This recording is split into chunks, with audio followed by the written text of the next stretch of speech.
were coming up against him, it was such poor and naive defending from Everton and not spotting danger. It was what I talked about before the game. It's what I've been worried about, what Everton have shown all season.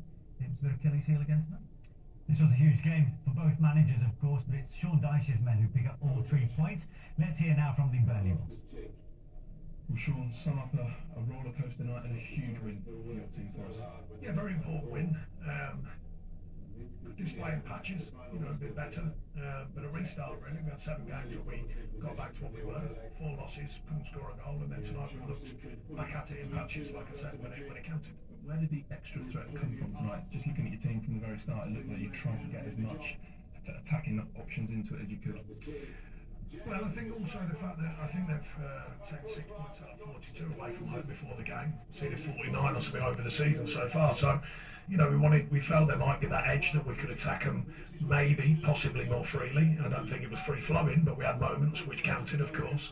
And I said that I reminded them about half time. We 2 penalties. I mean, the second one's soft for me, but they get given. But the reaction the second half was really pleasing. So, generally speaking, what do you say at half time? Because you start the game well, but then you find yourself in a really difficult spot.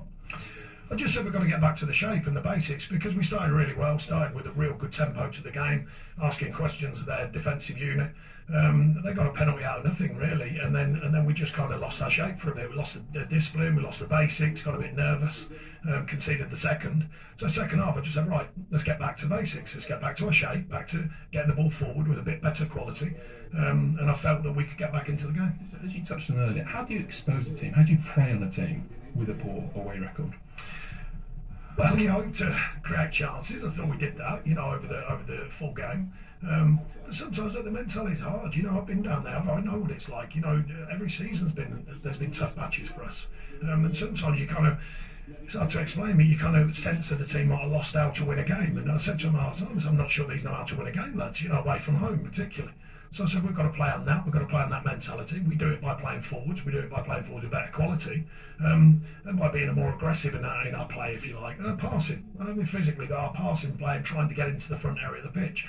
It wasn't glorious, by the way, but there was patches and enough patches where we found 3 goals, and I'm pleased with that. Because you've had tough patches this season and in previous seasons, do you feel like maybe the enormity of what's going on now and the run-in that might get to others won't get to you?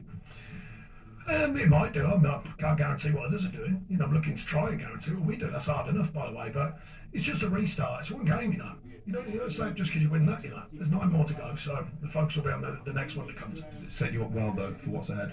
Well, it sets you up better than it was before the game. That's true. Thank you. Thank you. Says it how it is, isn't it, with Sean Dyche? Some interesting insight, and we'll get into that in a second.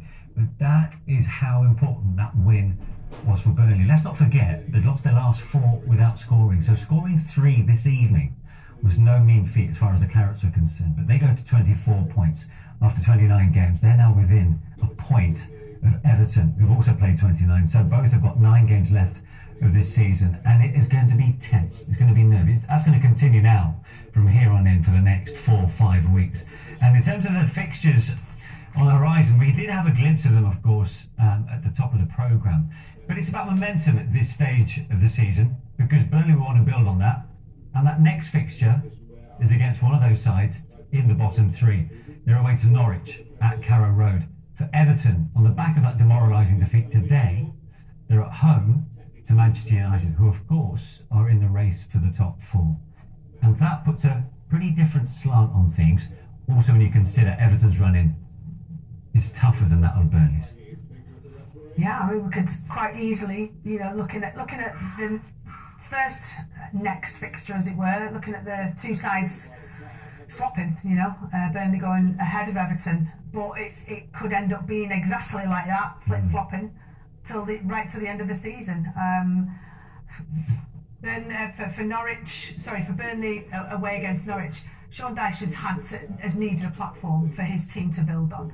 If this is it, they've left it blooming late. Tell you what, for Burnley fans, they've left it late, and we've had our hearts in our mouths for a long time. But it's certainly positive, and I mean, if they can get some momentum going, there is a hope. And they've got to, I think, as well as taking care of their own performances, both Everton and Burnley, because I want to see both teams staying in it. You've got to look ahead at Leeds. They've come into a bit of form, and Newcastle. You look at their points; they're not out of it yet. Them next 5 games for both teams are huge, absolutely huge. And we spoke about it before the game. Rachel just mentioned it there. We've always been waiting for Burnley to get off the mark, to find that starting result that gets them the momentum that we're so used to seeing every single season. That could be it. You've seen the feel-good factor that they've got. They now go to Norwich, which is a very winnable game. Suddenly 2 wins on the run could spur them on. The next 5 games, I could see them winning at least 2, maybe even 3 of those. One of them being maybe an unexpected one. But that feel-good factor is so enthusiastic and so contagious that sometimes that can get you a result. Everton, on the other hand, come off the back of losing that, having been ahead at half-time, losing it to mistakes, in my opinion. And then you're playing Manchester United, Leicester, some really big games in that Chelsea, and you're thinking, well, where's the next win coming from? And you know, before Everton know it, 5 games time, Burnley could be outside. How worried are you right now? Well, I was concerned before the game. I was worried before the game.